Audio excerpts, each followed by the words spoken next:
I'd like to introduce Kelly O'Brien. She got her undergraduate BFA degree from the University of North Carolina at Greensboro in 2000. She was a 2-year core program fellow at the Penland School of Crafts in 2001 and 2003. She's worked as an energy exchange resident and was a full-time potter in Julian, North Carolina. Her graduate degree comes from Arizona State University, and she's currently a resident and adjunct professor at the University of North Dakota in Grand Forks, North Dakota. Her work will open in May 10th, 2015 at the Houston Center for Contemporary Craft with a solo exhibition. Please welcome Kelly O'Brien.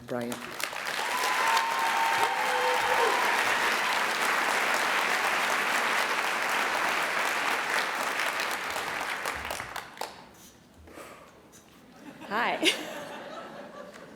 Whew. Thank you all so much for coming. I think I'm still coming down off that presentation, Rob. I'll just start for a second to say thank you to NCECA and to thank a few people from North Carolina and entities, the Penland School of Crafts, Catherine Grimley, my dear friends Ron and Peterson, and Emily Dings. I'd also like to thank Tom Spleth, L.T. Hoisington, and Mr. Katani. And from Arizona, all of my graduate colleagues, particularly Tiffany Bailey and Tristan Bustamante, who are somewhere in this sea of people, and especially Rico Piper, Mary Beth Biskin, Elizabeth Kozlowski, Janice Pitsley, and of course, Peter Held, Susan Biner, Sam Chung, and Kurt Weiser. And last but not least, I would like to thank someone whose support makes gallivanting around from the East Coast to the desert to the wintry lands of North Dakota so much more fun, my partner, Matthew Thomason. So I'll be discussing the transition from being a functional potter to making installation sculpture, and how I came to make the body of work for the installation one day late in the afternoon, which is currently installed at the Houston Center for Contemporary Craft.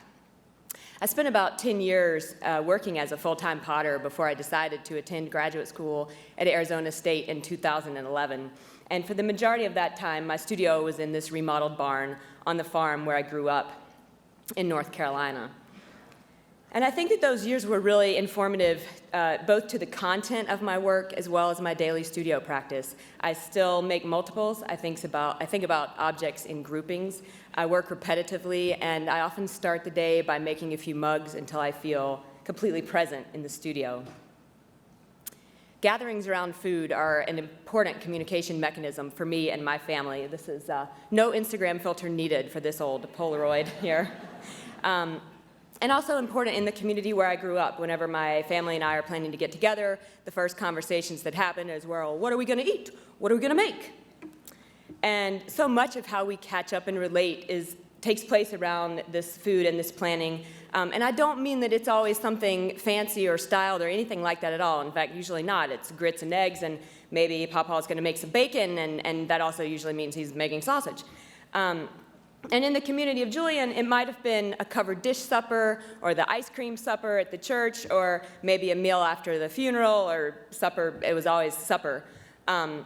And with both the family and the larger community situations, it was and still is as much about the aftermath of the meal as it was about the meal, because in a way, the meal keeps going afterwards. That communion, that communication continues as the dishes are moved around and put away and washed.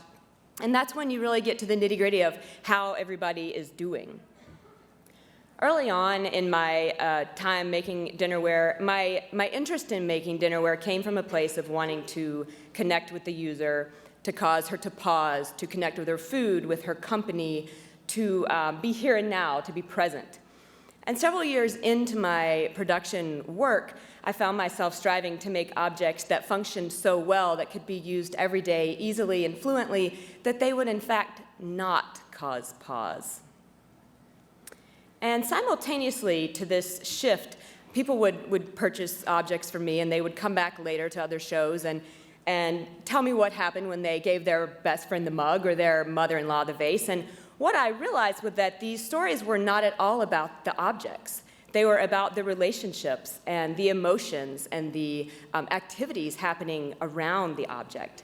And not only was it humbling to realize that I had somehow been quietly inserted into other people's very personal stories, but I think in retrospect I realized this is when a shift began for me from strictly having interest in utilitarian function to the stories and activities happening around the objects.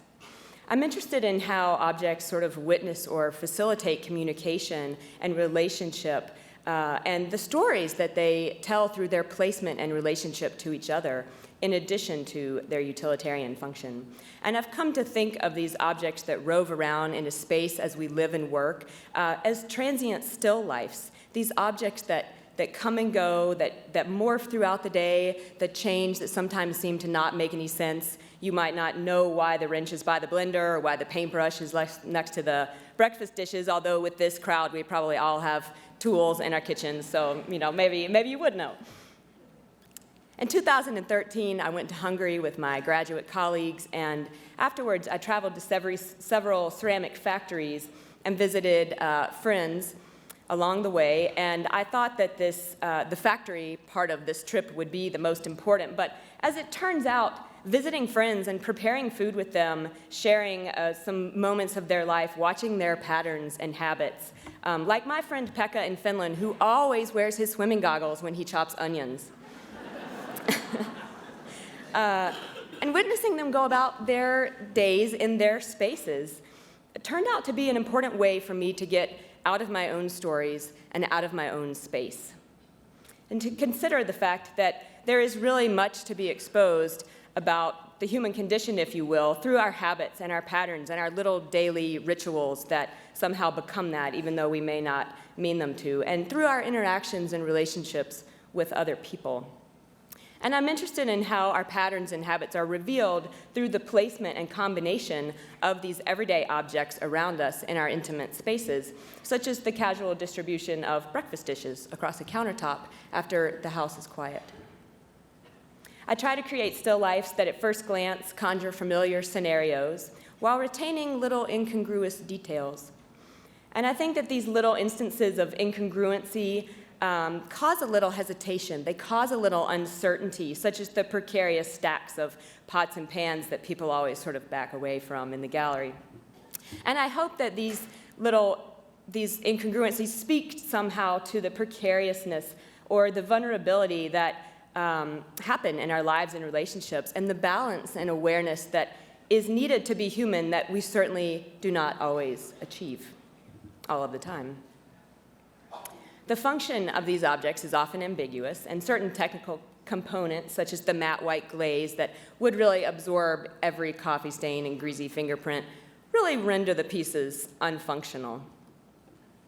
And I use porcelain for its really effortless way of recording the contemplative nature of coiling and pinching on its surface. It retains each mark and touch left behind, much in the way I think that these still lives record information about us in their placement and relationship. And I'm also interested in how this tactile memory is juxtaposed with the permanence of this stone-like material, and how these imprinted finger marks can literally be set in stone and yet recall this activity and the presence of the maker. The pinched surface gives the objects a sense of humanity, I think, and energy at rest, if you will. The finger marks on the surface tell you that you cannot actually grate cheese with this object. You cannot roll biscuits with this object. And I think in that way, it lends an honesty to the pieces. The pieces are very honest about what they are because of these finger marks. I'm also interested in how color affects this particular body of work. The white surface of the pieces, it's a little bit shimmery. Sometimes it's cooler, sometimes it's warmer, depending on how they were fired. And that's particularly evident in the surfaces of this piece called Recurring Dream. Many pieces also reflect a small amount of color from the objects nearby. For example, the sort of cool blue and green tones of the eggshells reflecting in this bucket in this piece called 2 Dozen Each really remind me of sort of an outside light, and I think it lends a calm feeling to a piece that otherwise really speaks about the excess of recent activities. I think of, as another example, I think of these small little bowls and cups filled with seeds in this particular cabinet called Cabinet for Small Offerings as little alms or little bargains made with the world at large or some unknown entity. And for me, this sort of relates to this almost ethereal golden glow that is around the little bowls. I've been using titles lately as sort of an experimental way to try adding additional meaning to the pieces, or as a way to disrupt what I perceive the viewer may think about what are otherwise very familiar objects. The proximity of the shower head to the tub in this piece called Joy Bath is awkward, and the glowing strands are somewhat uncanny. And for me, there's something lovely and playful, yet really awkward about a space that is not really a bath, that I think layers feelings of anticipation and vulnerability, leaving one feeling sort of slightly exposed and also kind of excited all at one time. And there's something really basic and real about a bowl of pinto beans. So in this piece, Late Supper Pintos, the small pull tab peeled from the new carton of milk discarded on the table, the bench seat worn in one spot, lend a very quiet, solitary mood to the piece. But the amber window pane provides a warmth that lessens this loneliness, and somehow knowing that there were pinto beans in this bowl, for me, also makes it okay to be very solitary. Drawing plays an important role in my studio practice right now. I often draw objects at home and then take them to the studio to use as a blueprint to create the ceramic objects. And then the drawings that I put out in the world are drawings made from the ceramic objects.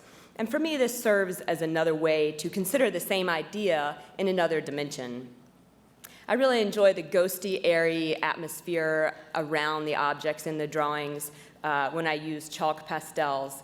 And I think that the drawings show process in a way similar to the ceramic surface, showing the remnants of objects that aren't there anymore or have been moved. I'm attracted to the uncertainty and the precariousness of being human, the balance of vulnerability and safety, of not enough and excess, and these circumstances that are illuminated through our daily habits and rituals and the way that we communicate. And I hope to communicate these emotions through my work, through choices about ceramic process, materials, and arrangement of objects. I try to emphasize this precariousness, these sort of awkward moments coupled with the pleasurable ones, and my intention really is to get to something that we can all really relate to through a personal aesthetic and individual preference. I'm currently living in Grand Forks, North Dakota, exploring still lifes in a somewhat more formal sense right now. They're less about these incongruencies and more about intentional placement and parts that make up a whole. I think because of my past as a utilitarian potter has influenced my sculptural work so much, I'm highly motivated right now to consider function as a parallel practice to this installation work, and how working between the actual function of a production line and the idea of function as it exists in this installation work would begin to inform each other. You can learn more about my work and connect with me through Instagram, Facebook, Twitter, on my website, kellyobrien.com. I really appreciate you all coming out this morning.